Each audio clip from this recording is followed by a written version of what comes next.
We are going to go ahead and get started. Welcome again to another episode of In the Damn Way, Life, Love, and Everything in Between.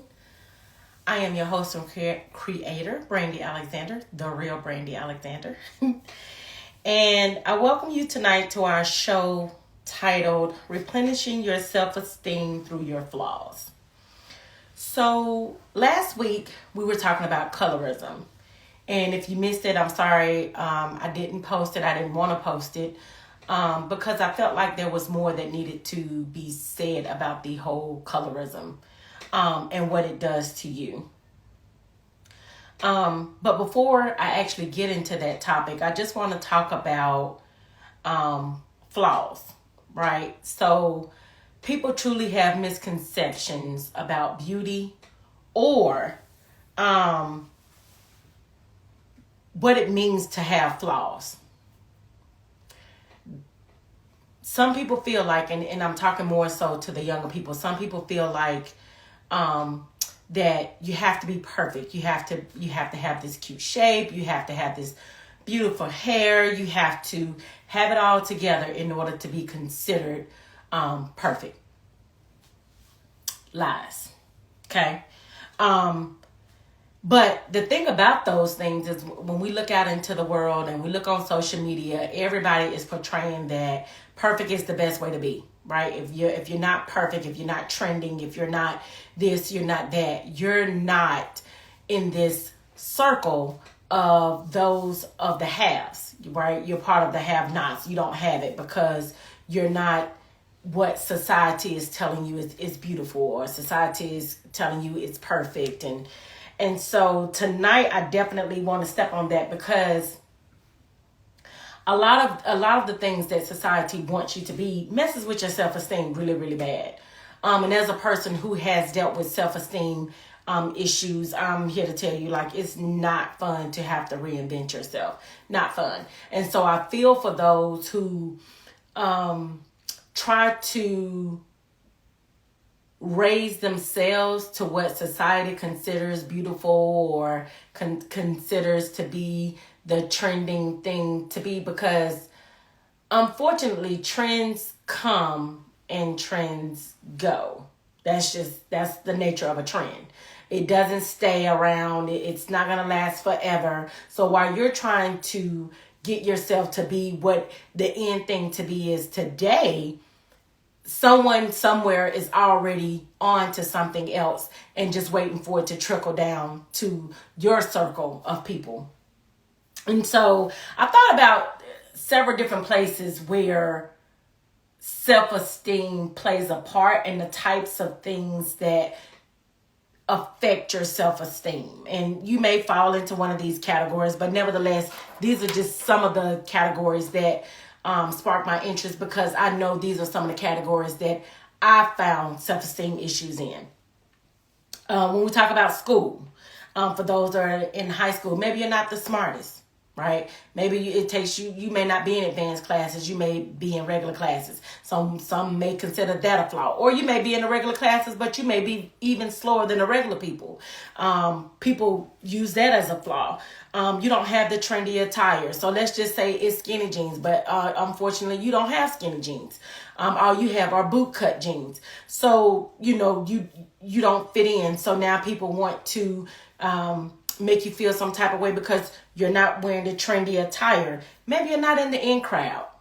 Maybe your friends are the smart group, what they call it, or you may be the gothic group, or you may be whatever group. You're not the in group, the girls that roam the halls, or the guys that play on the sports team who have it all together or look like they have it all together.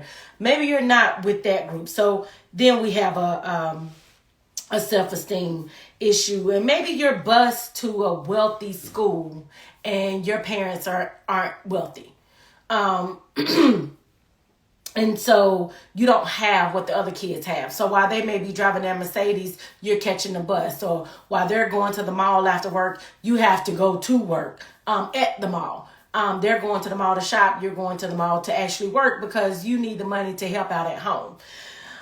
Those are just examples when we talk about school. So let's talk about home. differences in the home that cause self-esteem issues. Maybe your siblings are lighter or darker. That was a thing for me. I was the lightest one in my family, so for my mom, that was an issue. Now, for my sister, maybe she felt some type of way that I was lighter because lighter was considered better in our family. But then, had I been darker, maybe I would have been more like, this is how I felt, more liked by my mom had I been darker, but I was not darker. So that played a part. And then we want to talk about maybe you have a different mother or father. So if you're in step homes or, and maybe your stepmom and dad, or however the situation is, maybe they have a child and, that child gets more attention because you have a different dad and that may not be your dad, or you have a different mom because that may not be your mom. So you deal with that self-esteem issue. Maybe your sibling is smarter than you. Maybe you're in all advanced classes, you're on a cheerleading squad, you run track, you do this, you do that, and your sister or brother is barely making it in whatever grade that they're in. And maybe you develop different, right? So everybody develops at different times in life. I know when I first started to go through puberty, my body did not go the way everybody else's body was. I was very skinny. I did not gain weight until after I started having children, but I was very skinny. I had little to no breasts. I was what they call part of the itty bitty titty committee. So that was a self-esteem issue. My hair was not flowing down my back. I kept a shortcut because I wanted to. But nevertheless, when I saw the girls with the long hair, I'm like, or they have their hair done, that was an issue. And then let's move it over to a religious side. Let's just say you're going to church. You're going to church, you're divorced. Everyone else in church is married or widowed. And you're coming in, you're divorced. Or maybe your child has a child out of wedlock. Or maybe you are a teenage parent. Or maybe your child is a teenage parent. Or maybe you're dealing with homosexuality within your family. Or maybe your significant other left for someone else. All of these things, and I'm just giving you random situations, and I see Dana has put in the chat that me too on one of the points that I made, but all of those situations can drive your self-esteem. For the most part, it does not make your self-esteem better. It actually makes it worse. Because at the end of the day, you're looking at these people or these things and saying, if I only. What you do not understand is that just because they're different or you're different doesn't make you any less of a person. But now that's easier said than done, right? Especially if you're a teenager and you're in high school, that's easier said than done. Or maybe you're coming out of an abusive relationship and starting over and you're divorced and, you're having problems with your children. It's difficult to fathom all of the things that can cause your self-esteem to plummet. The problem is that people literally have no heart when it comes down to meeting a person, right? We automatically prejudge a person before we even get to know them. If your self-esteem is messed up, it's a wrap.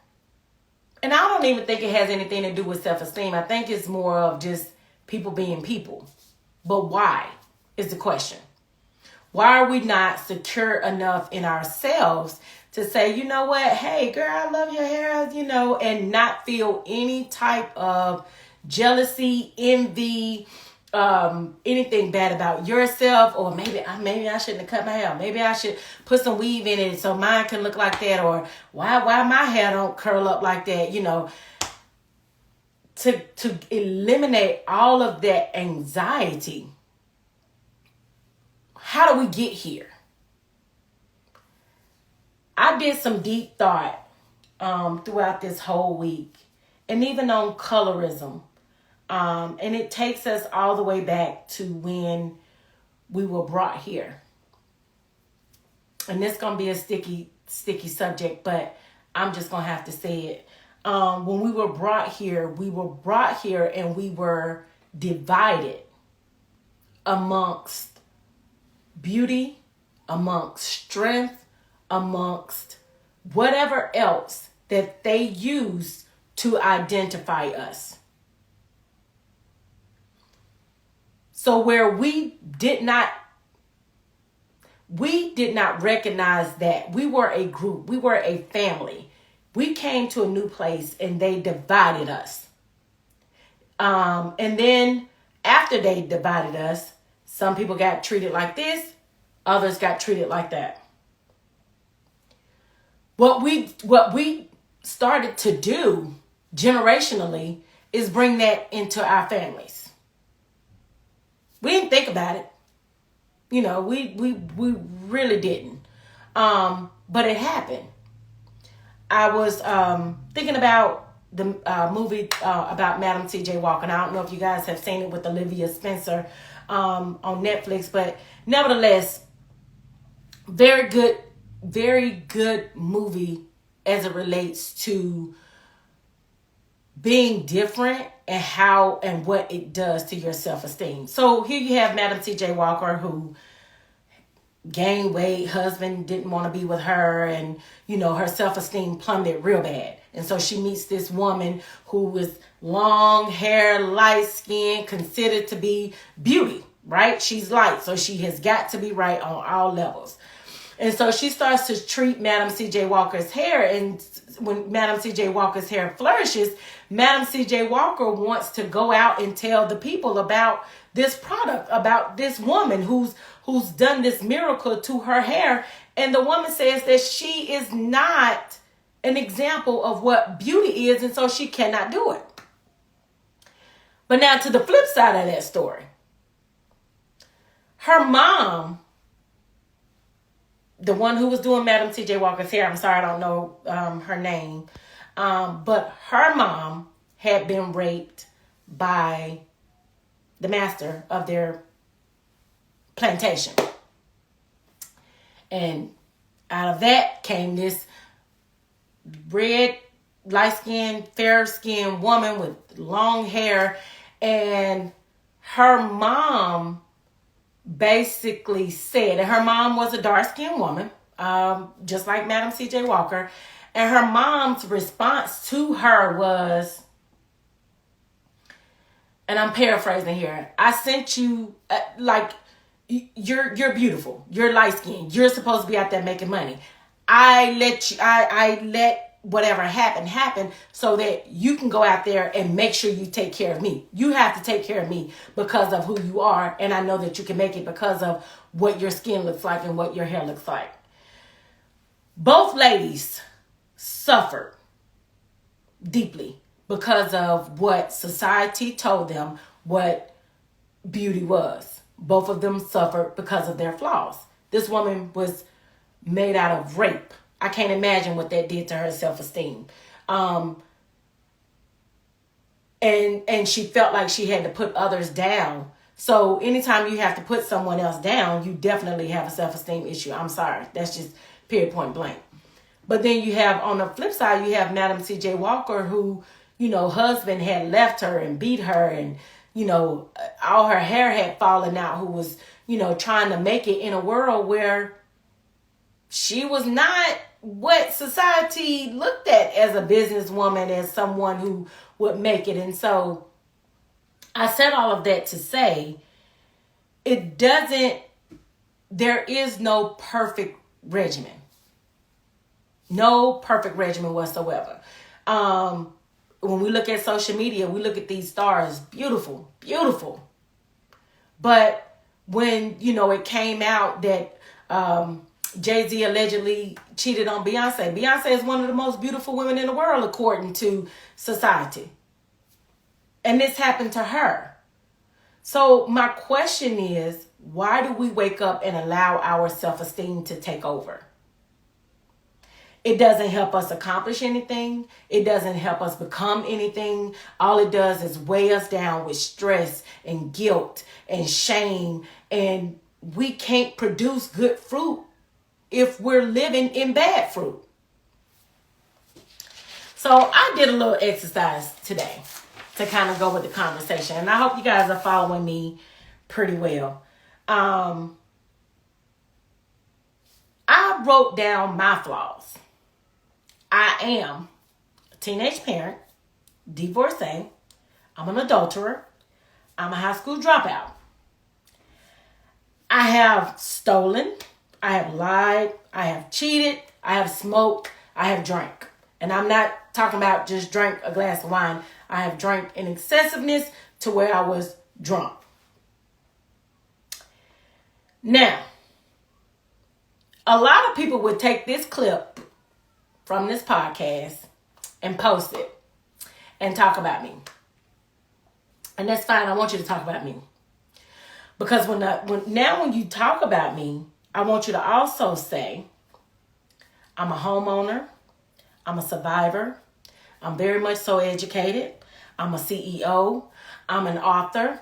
I'm a mother who watched all her children, even though she had them as a teenage parent, as a teenager, two of them as a teenager, watched all of them walk across the stage.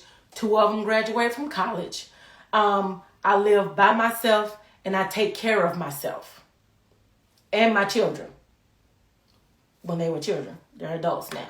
But nevertheless, and I also have a nonprofit to where I give back my time, I give back my money, I give back everything that someone gave to me at one point. I give it back to someone else who can use it so that they can come out of their situation. But it took me a long time to recognize who I am.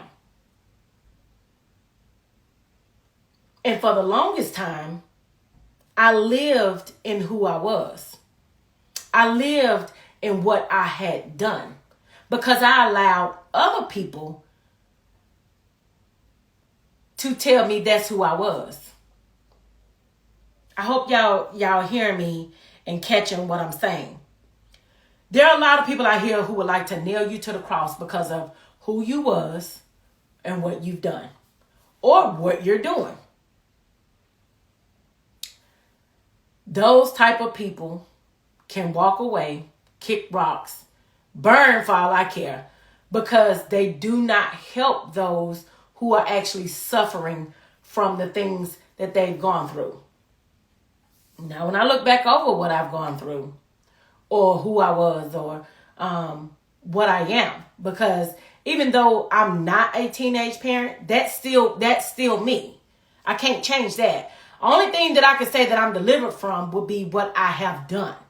Can't change who I am, what makes up me. But it does not validate who I am. I'm able to sit here flat-footed, 10 toes down and speak to others who are out there who are dealing with what they're dealing with in order to help change generational curses, break chains. There was a time I wasn't in that place. I was looking for someone to save me. And so as we talk about flaws and we talk about the countless things that colorism does, it just puts a burden on your self-esteem. Again, my family has a big issue with the light versus the dark. I'm neither. Okay? There are people in my family that are lighter than me. There are people in my family that are darker than me. I'm right down the middle. The problem with being down the middle is I get to hear it from both sides about how they feel. And I understand how they feel. Because maybe I don't understand in the colorism, but I understand in the flaw area. And although colorism is not a flaw, it's still a thing that we consider not to be of or like anything else that we may be around. And so therefore we consider it a flaw when it's not. Because you're wonderfully made no matter what color you are, no matter what you have that others don't have. But for conversation piece, we're going to call it a flaw, right? I didn't share the same flaw as everybody else. but I'm able to understand because I had flaws that were pointed out by certain people. That flaw of light versus dark that my mom suffered from her sisters and brothers, or mom, I'm not sure who gave it to her. I'm just telling you what was given to me. She ended up passing it over into our family. When she passed it over into our family, it became a problem between me and my sister, right? My sister felt like I was this and that because I'm of the lighter skin. And to be honest, I was so afraid of being dark because I had heard all the stories from the darker skinned people on being dark. So it made me a new flaw. It made my sister have a new flaw because of what was done to my mom.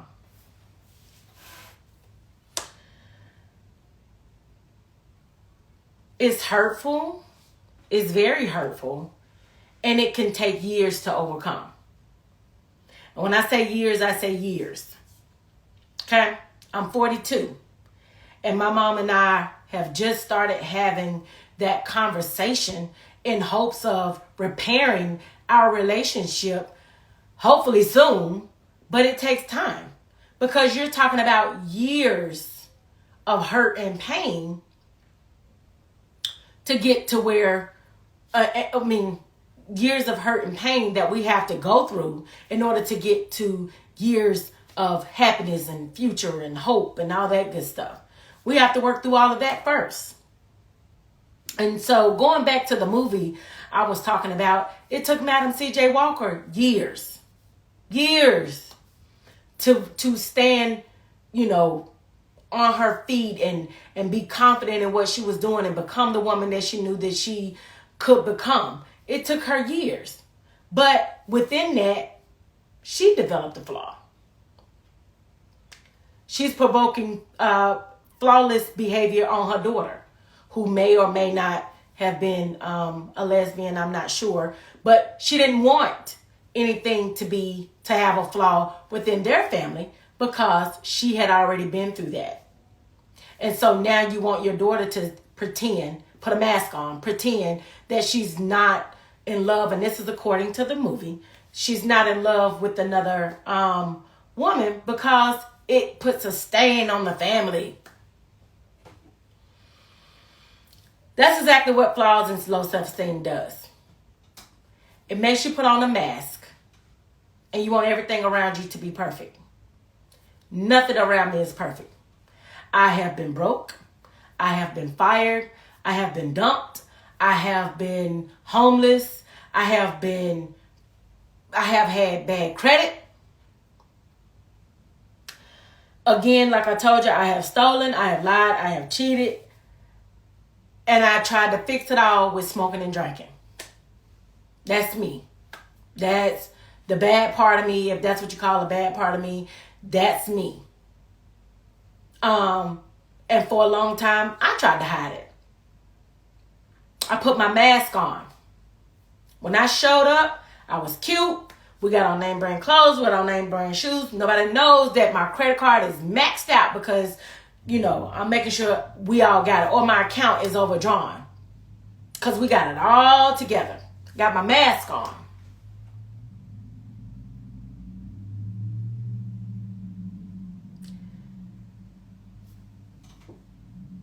Oh, yeah. Dana says those masks were it. Exactly. I wore mine faithfully. I showed up to church with it. I showed up to school with it. I showed up to work with it. I actually showed up to my friends with it. My friends can't tell you much about me. They probably learning more through my podcast than they have over the years that they've known me. But, I kept my circle small because I didn't want anybody to know that, I didn't have it all together. It wasn't until I met people in my life that loved me. Just me, that I was able to open up and talk about my flaws. Oh, yeah. Girl, I grew up, we were broke. I'm still broke. I need to borrow some money right now. My account overdrawn. I got to use my badge at work to get some food because I ain't even got nothing in my freezer to eat. These are the types of conversations I was able to have with my friends. But it wasn't until I started to understand that, flaw or not, I'm still wonderfully made. No one gets to take that from me. Positions at work. I ran a whole office. And when I tell you I crawled my way to the top, I worked as a medical assistant. I worked as helping my secretary. I did the front desk. I did medical records. I did answering the phones. I did everything. And when I came to be manager, I did that too. Supervisor, I'm sorry. Came to be supervisor, I did that too. And when it was time to become manager, the AVP, assistant vice president, says to me, I don't think you're ready yet. Now, had I not already started to discover who I was and discover that I was wonderfully made, I would have believed him. I would have went back to my desk and I would have worked 10 times harder and I would have tried to prove myself to this man because I don't want to be seen as anything other than that girl. But at that point, I had already figured out who I was. I had already addressed my flaws. I had already addressed my past in some aspects. So then my question to him was, well, if I'm not ready, tell me what I need to do to get ready. His response was, I don't know. So my response was, okay. And I began to look for my exit. I was no longer willing to stand around and let someone else tell me I was not good enough, or I did not have this because I didn't have a college degree, or I didn't know this because I, came from a broken home and, my ex-husband was a drug dealer and I was a teenage parent and I dropped out of high school. I don't care how much I dropped out of high school. I know more than some of your people in here with master's degrees. Please don't play with me. But I stopped allowing people to tell me who I was, and I started to tell people who I was. You don't get to address me as, hey, aren't you that girl who ex-husband was in prison? I literally had people talking to me that way. Literally. I'm not playing. Oh, this is Brandy, her husband. This is how people introduce me. Her husband is in prison. She's a single parent. Okay. And that means what again? I became able to laugh at some of the things that I had gone through. I was able to talk about some of the things that I had gone through. Not everything, some things. I'm talking more now than I've talked in my entire life. But nevertheless, I became freer and open enough to be confident enough to say, you know what? I'm not ashamed of that. Yeah, he sure is. I'm waiting on him to call me right now. Yeah, I dropped out.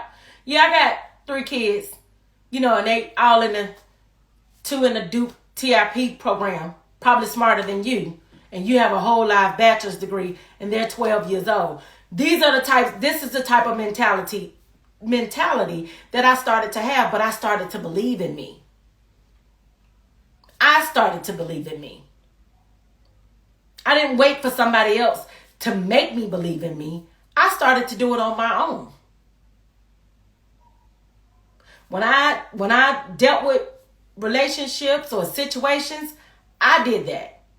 You didn't make me do it. I did that. And when I was ready to go, I was ready to go. Feel how you want to feel about it. I'm out. Don't call me. I won't call you. Matter of fact, I'm blocking your number. Friendships, or I don't know. I don't even know how to say friendships because, again, I don't have that many friends. And I've met people along the way who thought that we were friends. But, yeah, I'm good. You're not going to make me live in my flaws because maybe I'm not married. Or maybe I'm not able to do that. Or maybe I'm not able to go there. You know what? You able to go? Great. I'm glad for you. I can't go. But you're not going to make me feel any type of way. So therefore, since you feel like you need to make me feel some type of way for not being able to do what you're doing, I have to let you go. But now before, I would have taken my money out of my 401k or got a payday loan. Oh yeah, I did that too. Got a payday loan. Did whatever I needed to do to show up and be you're wonderful, and put my mask on, and I'm hanging out with this group. I must be important. Them groups ain't important. And half of them was so unhappy, it wasn't even funny.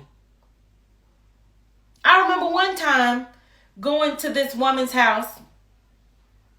It was during the holidays. And beautiful home on the golf course. Just beautiful. I mean, beautiful. Laid. They had it going on. When it's time to go, she begging me to stay because of what her husband may or may not do to her. And I'm looking at this situation like, what? This is stuff I go through. I thought this was a broke people problem. You mean to tell me you stand out here on the golf course and this is the problem you have? I stopped putting people on pedestals that they didn't belong on. If I'm going to put anybody on a pedestal, it's going to be me. Nobody else. Because I was putting people up there who didn't belong. And I was putting myself down here where I know I didn't belong. But I did that because I was making other people feel big and making me feel worse. Me feel low because I was so ashamed of my flaws, of my past, of who I was, of what I've done. Why? They had done and did and gone through a whole lot more than I had. So I want to talk about what I did in order to replenish myself after my self-esteem. Right? That's today's show. Replenishing your self-esteem through your flaws. So I know my flaws. I know what I've done. I know where I've been. I know who I am. Some of it I consider a flaw. Some of it I consider a part of me. Right? When I dropped out of high school, that was on me. I ain't have to. I was smart enough to graduate. I'm in advanced classes. I'm college material. But I did. So now what do I do after that? I had to learn who I was and stand in that. Which was the hardest thing to do, and something that I still struggle with. There's still, and I'm not telling you that you're gonna one day click and it's gonna be on and you're gonna be. I'm still struggling with that because I never want to feel braggy. I never want to feel like I'm better than anyone else, because I know that we all have our own past and flaws to worry about. And I never want anyone to feel like I'm downplaying who they are in order to, lift up who I am. So learning who I was and standing in that has and is the most important part of replenishing my self-esteem. I didn't know I was an author until I started writing. I didn't know I was a CEO until I became one. I didn't know that I could give back to the community until I started doing it. I didn't know that I could go back to school and become what I wanted to become until I actually did it. I didn't know that I could keep my children from having teenage babies until they actually done it. I didn't feel like I had that kind of energy, that kind of strength, that kind of momentum about myself, because I had always told myself, and I allow other people to tell me, girl, you ain't gonna make it. It's gonna be hard. I don't know how you're gonna do that. And I started second guessing myself. And when I done it, I'm like, oh, darn, I can do that. I can accomplish that. Oh, it's time for me to start standing on who I am. Here I am allowing somebody else to have me standing on what they believe I am. What about me? That's number one. Number two, forgive yourself for what you feel needs to be forgiven. Now, I told you guys all about what I've done. I didn't say all of it, but I've told you guys some of the things that I've done. And I told you guys about some of the things that I refer to myself as being. I'm not even getting ready to tell you that I regret doing a lot of the stuff that I've done. I'm not bragging about it, but I'm not going to tell you I regret it. And because I don't regret it, I'm not going to say, oh my God, I need to repent for that. Because I meant to do it. I did it. I know I did it. And I'm living with it. I'm living with my decision.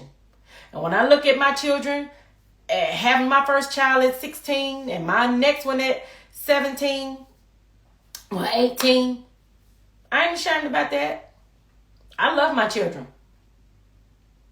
Now, I wish I had waited so I could have given them more out of life.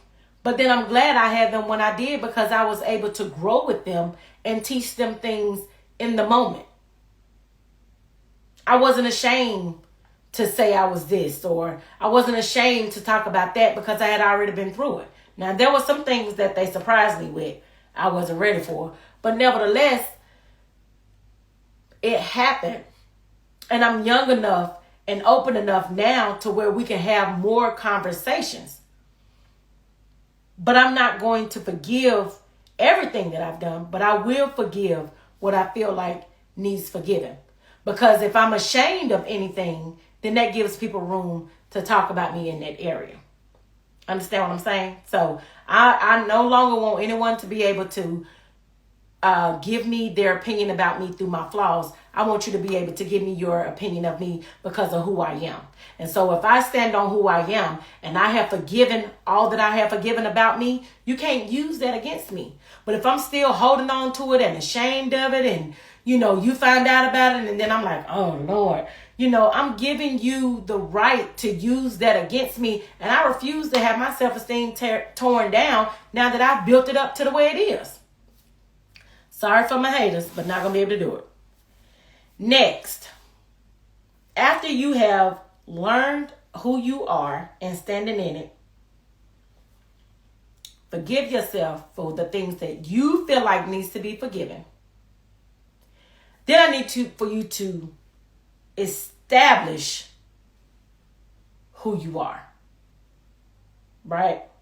So learning who you are and establishing who you are is two totally different things. I learned who I was through my experiences, right? When I went to college, when my boys graduated, when I bought the home, I found out who I was. I didn't stand on who I was until after the fact. When I realized who I was, oh, you can't take that away from me. Now I want to do more of that. I want to have more than just one home. I want to, send other people's children to college. That's when you realize who you really are. Establishing who you really are. Because now I can say what I want to do because I know who I am. But first I have to figure that part out. Now I can set some ground rules on where we going in life. Last but not least, and this is the most important one. Create boundaries from people and things that highlight your flaws. Y'all, Let me tell you something. My circle is about this big. And I mean that from the bottom of my heart. And that's family, friends, associates. It don't matter. It don't matter. Church people, it don't matter.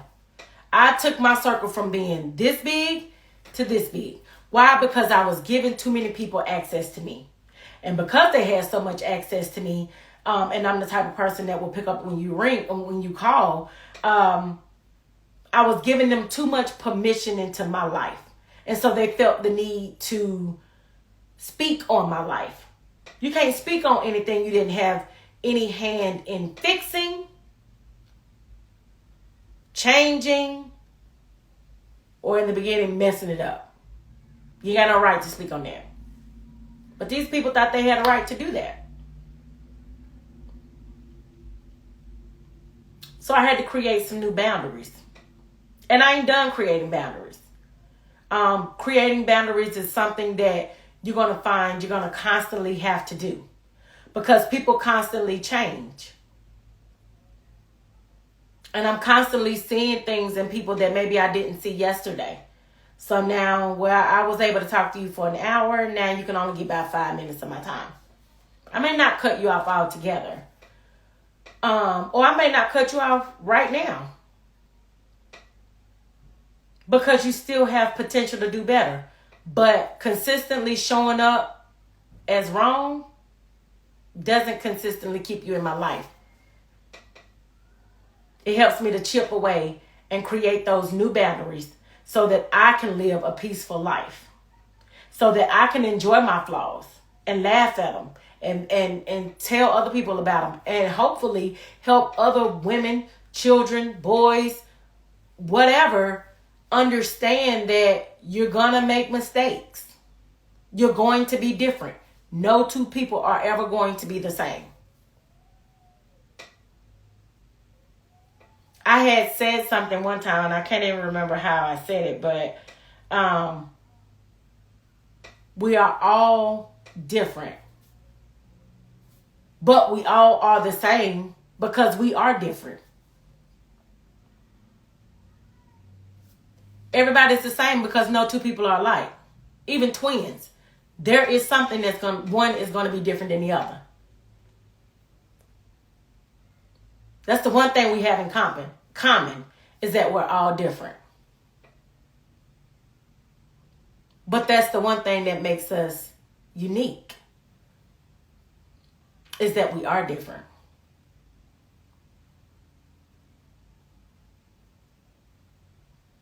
So why am I trying to be like somebody else? Why am I trying to have the same hairdo that Dana's here? Let me just use Dana as an example. Why am I trying to have the same hairdo as Dana? Why am I trying to live the same life as Beyonce? Why am I trying to dance like Chris Brown? None of them people have the same DNA, makeup, mindset, none of it as me. So why am I trying so hard to change myself to be like somebody when we're all the same? Because we're not alike. So I'm going to stop giving my self-esteem away to things and actions and people and anything else that makes me feel inferior. And I'm going to start saving that so that I can be the superior person in my life for me, so that I can continue to progress. I don't want to be superior over nothing else in life. That ain't got nothing to do with me, except for me. So I can say when, and I can say how, and I can say where, and I can say who. But as long as my self-esteem is jacked up and everyone else has a position that plays in my life that tells me who I should be, I'll continue to have a problem. I'll continue to feel like I'm not good enough.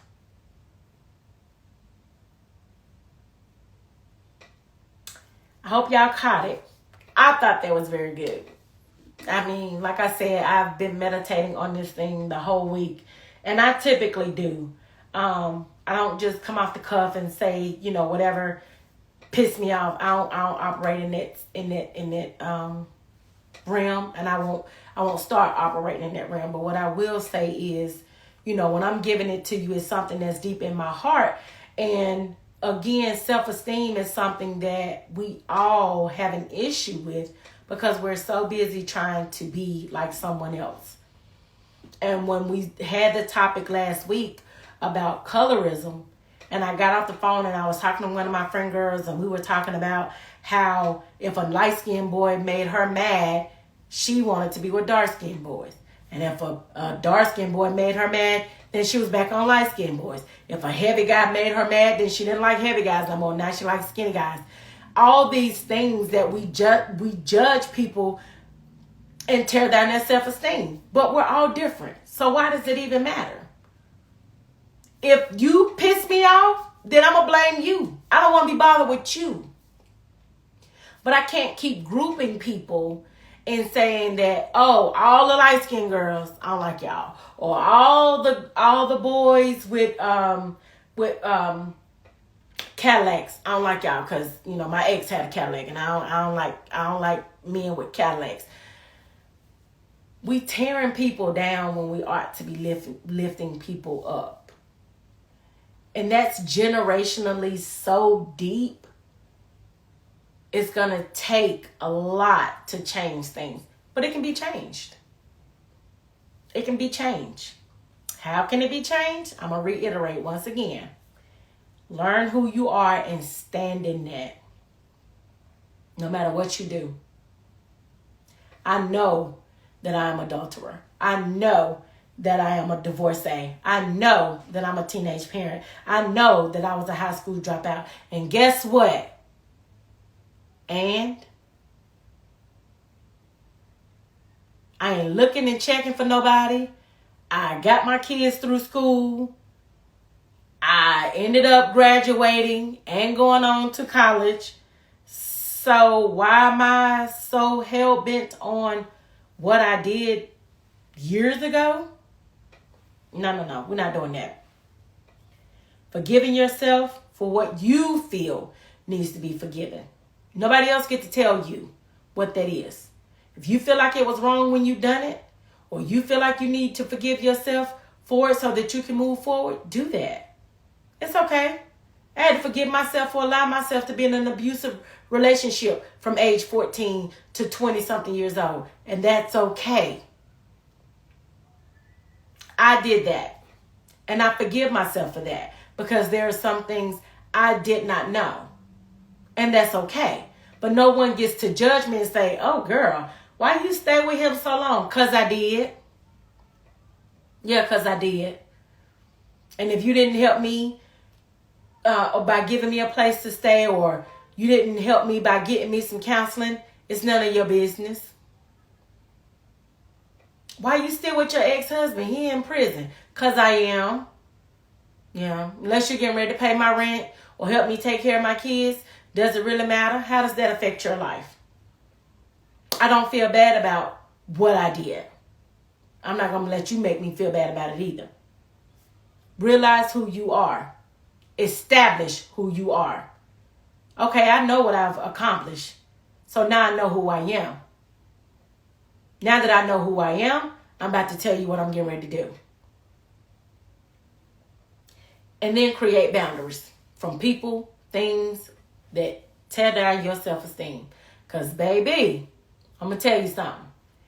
It's easy to be broken. It's hard to be put back together. It's hard to be put back together. Trust me, I've been putting myself together for the last 10 years. It ain't easy. And I'm still not done. But I guarantee you what, that's the one thing I will never give up on ever again is me. No one gets to tell me you've done enough. When it comes to me, I've never done enough. I'm just getting started.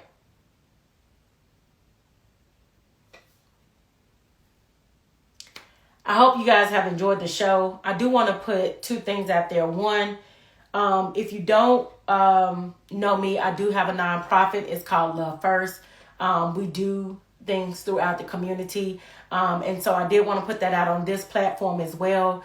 If you want to follow us on Facebook or Instagram, it is Love First, and that's FIRST.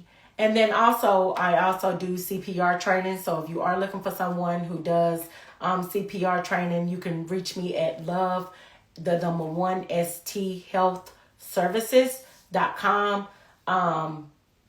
Check out our website, and it also has the website to Love First, where we do community activities. But I'm just out here living my best life and giving back to those trying to help change communities, break generational curses in any and every way that I can. We have our annual Friendsgiving coming up in December. We're looking for volunteers as well as donations. So if you know of anyone who is looking for something to do to give back to someone during the holidays, please reach out to us. But I just want to thank you guys for joining me every week and hearing what I have to say, because it's real.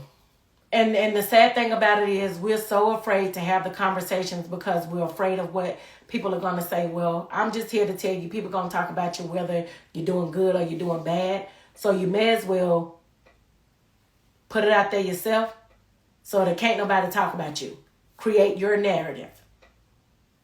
Like I said, stand on who you are. Stand in it. I'm 10 toes down in me. You can't talk about me. You can, but it won't go far. So I encourage you to please share this on your social media. Share this with your friends. Invite someone to come and have a conversation. We do have live conversations if you ever want to be a part of the show. But guys, I'm not stopping. I'm just getting started. So I thank you guys for joining me. I look forward to seeing you next week. I will post what the conversation is going to be about, because I was telling y'all what it was going to be about, and I was planning for what it's going to be about, but now I'm going where my heart leads me. And so as my heart leads me is what the name of the show. I do have show topics ready, but it's just whichever one I'm ready to talk about. So join me next Tuesday, 7 p.m. live on IG and Facebook. We'll have our next conversation, and you guys have a wonderful week. If you're trick-or-treating, be safe. Have a good night.